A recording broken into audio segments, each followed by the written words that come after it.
Pour le premier duel de la phase des matchs retour, les Nîmois entendent bien prouver que les 6 places qui les séparent de Toulon au classement sont justifiées. Le travail psychologique d'avant-match a dû prendre en compte que d'être opposé à la lanterne rouge a tout du traquenard.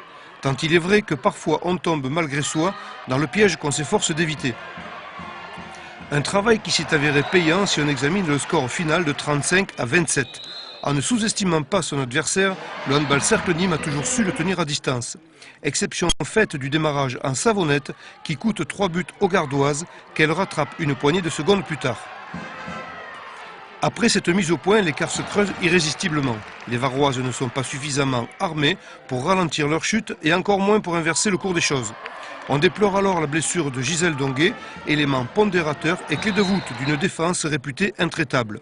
Et puis le relâchement en fin de première période et une absence dès le début de la seconde. Au total, une addition qui coûte encore 6 buts. Le reste se résume à une gestion du temps et du score. Ouais. Les Nîmois sont 4e et entendent le rester. Madalina simulée. Au-delà de tout risque qui peut mettre les filles de Manuela en position délicate.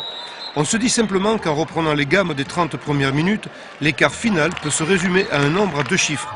Mais le pactole amassé pendant ce temps-là ne fructifie pas aux grandes dames du public. Sans bouder le plaisir de la victoire, ce point de détail reste à travailler lors des confrontations en match aller-retour dont la victoire se calcule sur un cumul de buts, comme en Challenge Cup par exemple. Je crois que notre équipe est un petit peu en train de grandir parce que justement ces matchs, c'est des matchs pièges.